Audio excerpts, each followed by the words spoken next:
Hello दोस्तों, welcome to NCERT classes. आज हम लेके आ गए हैं आपके लिए कुछ खास प्रश्न जो परीक्षा में अक्सर पूछे जाते हैं और रिपीट भी हो चुके हैं। तो दोस्तों, शुरू करने से पहले बता दूं कि आप यदि हमारे चैनल पर नए हैं तो लाइक, सब्सक्राइब तथा शेयर भी जरूर कर दें। तो शुरू करते हैं दोस्तों आज के पहले प्रश्न से। किसी भिन्न के अंश तथा हर में प्रत्येक में 2 जोड़ने पर 3/5 प्राप्त होता है, मूल भिन्न क्या है? दोस्तों, इसको हम पहले ऑप्शन वाइज सॉल्व करने की कोशिश करेंगे। तो हम पहले देखते हैं, हमने अंश तथा हर लिख लिया, फिर उनमें हमको 2 जोड़ना है। इसी क्रम से, इसी हिसाब से चलेंगे तो हमको 3/5 प्राप्त होना चाहिए सवाल के अनुसार। तो देखते हैं, पहले प्रश्न से चलते हैं, पहले ऑप्शन से चलते हैं। इसमें हम करेंगे 1/3 लिख लिया यहाँ पे हमने, और 2 प्लस कर दिया, +2 इसमें कर दिया, तो 3/5 प्राप्त हो गया। यानी पहला प्रश्न हमारा यही सही है। यहां तक क्लियर है दोस्तों? चलते हैं अगले प्रश्न पर। 15 आदमी एक काम को 20 दिन में कर सकते हैं और 10 आदमी इसके 2 गुने काम को समाप्त करने के लिए कितने दिन लेंगे? 40, 60 और 30 तथा 5। तो इसको कैसे करेंगे? बहुत ही सिंपल तरीके से आपको बताने वाला हूं। देखते चलिए, पहले हम इसका फार्मूला लिखेंगे। एक आपको याद रखना है, ये formula M1 D1 T1 upon W मतलब वर्क इक्वल M2 मतलब आदमियों की संख्या D2 T2 अपॉन W2। तब देखते हैं इसमें पहले कितने आदमी थे, 15। तो यहां पे हम लिख लेंगे 15। काम करने कितने दिन लगेंगे, 20 अपॉन एक कार्य इक्वल, फिर दूसरा क्रिया क्या है, 10 आदमी इसके 2 गुने काम को समाप्त करने के लिए कितने दिन लेंगे, मतलब D2 इक्वल D2 अपॉन 2, 2 गुने काम को। ये कार्य हो जाएगा, कितना कार्य किया, कितना कार्य किया, तो यहां पे लिखेंगे।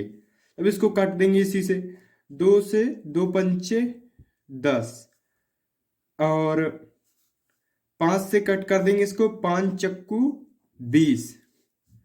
तो कितना हो गया, इधर D2 हो गया और इधर 15 चक्कू 60।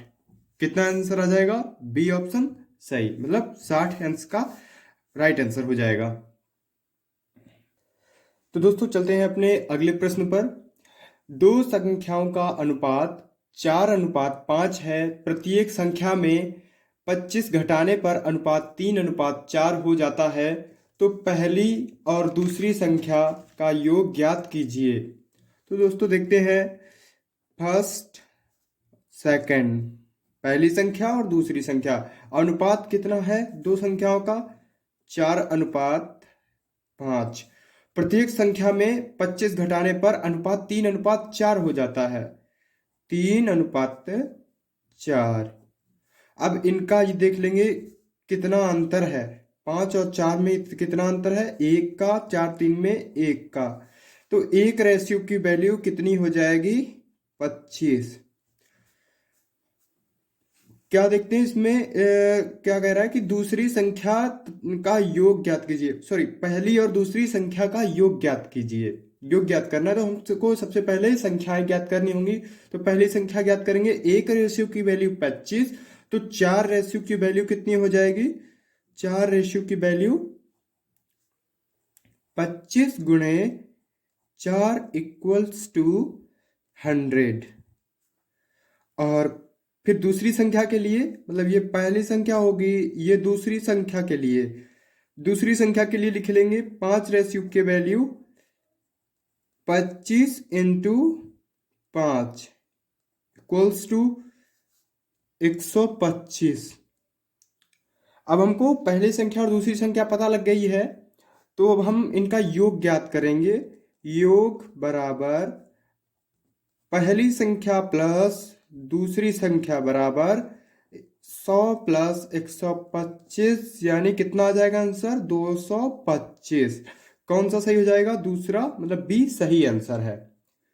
ठीक है, तो इसी प्रकार दोस्तों हम आपको अच्छे तरीके से कराते रहेंगे प्रश्न। चलते हैं अपने अगले प्रश्न पर। इसमें देखेंगे दोस्तों, ए तथा बी की औसत आय 200 रुपये है, सी तथा डी की औसत आय 250 रुपये है। ए बी सी तथा डी की औसत आय क्या होगी? अब हम इसमें देखेंगे कि ए तथा बी की औसत आय, ए प्लस बी इक्वल्स टू 200, मतलब ए प्लस बी की औसत आय है जो वो 200 रुपये है। तो मतलब दो, ये कितनी संख्याएं हो गई? दो। तो हम इसको मल्टीपल कर लें। अब भाई अभी तो औसत है इनका, दोनों का औसत, तो ये दोनों का मतलब औसत है, तो दोनों की मिला के आय कितनी होगी? कितनी हो जाएगी? 400। अब इसी तरह प्रकार देखेंगे, सी तथा डी की औसत आय 250 है, तो सी प्लस डी इक्वल 250। अब अभी तो इनका औसत ये है। अब हम इनका देखेंगे कि मैन आय, इनकी दोनों की मिला के आय कितनी बनती है, तो इनमें 2 से गुणा कर देंगे हम। 25 दूनी 50, मतलब 500। 500 हो गई। अब इनका टोटल निकाल लेंगे भाई। हमको ए बी सी डी की औसत आय क्या होगी, इनका मतलब चारों का इनका हम निकालना है, ए बी सी डी का। अब हम ये कितनी संख्याएं हो गई, मतलब 4 हो गई, और ये इनका टोटल कितना हो गया? 900। अब 900 जब इन चारों का है, तो 900 को हम यहाँ मतलब डिवाइड कर देंगे 4 से। 4 दूनी 8, 4 दूनी 8, 4 पंचे 20। तो ए बी सी डी का औसत हो जाएगा 225 रुपये। डी आंसर आपका बिल्कुल राइट हो जाएगा। यदि दोस्तों अगर समझ में नहीं आ रहा है, तो आप हमको कमेंट में भी कह सकते हैं, हम आपको अच्छे तरीके से फिर से समझाने की कोशिश जरूर करेंगे। चलते हैं अपने अगले प्रश्न पर।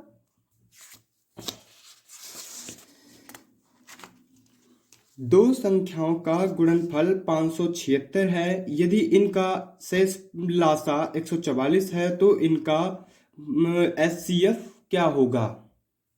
दो संख्याओं का गुणनफल 576 है, यदि इनका एलसीएम 144 है, इनका एचसीएफ क्या होगा? चलिए जान लेते हैं दोस्तों। तो पहले हमको ध्यान रखना होगा कि एक फार्मूला होता है, पहली संख्या गुणे दूसरी संख्या equal to LCM into HCF. पहली संख्या कितनी होगी यहाँ पे? 576 बराबर लासा कितना हो गया, मतलब एलसीएम 144 गुणे एचसीएफ। अब इसको काट कर देंगे, 144 है ना, 12 से काट देंगे, 12 बराबर ही में 144, और इसको 48 से काट देंगे, इसको 48 कर देंगे, फिर 12 से 12 चौक 48। तो एचसीएफ कितना हो जाएगा? एचसीएफ कितना आ जाएगा? 4। यही आपका राइट आंसर हो जाएगा। 4 आपका सही आंसर है। चलिए दोस्तों इसी प्रकार चलते हैं अपने दूसरे प्रश्न पर। यदि अंकों का योग 15 है और अंतर 3 है, तो वह अंक क्या होगा? तो हम ऐसे ही इसमें सॉल्व करके देखेंगे, ऑप्शन वाइज करके देखेंगे।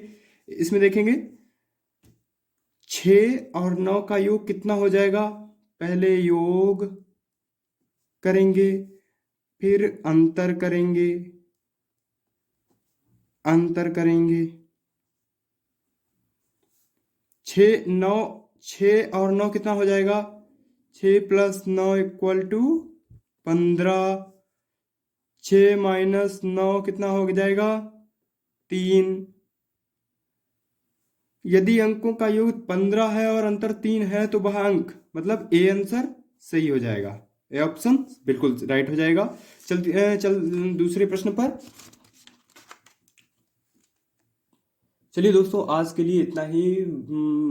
आशा करता हूँ आपको हमारा वीडियो अच्छा लगा होगा। यदि अच्छा लगा हो तो लाइक करें और सब्सक्राइब जरूर कर दें, ताकि हमको भी सपोर्ट मिलता रहे और हम आपके लिए अच्छे अच्छे सवाल वाले वीडियो लाते रहें। और हम जीके का भी पैटर्न सीरीज चला रहे हैं, तो आप चाहें उसको भी देख सकते हैं। जय हिंद।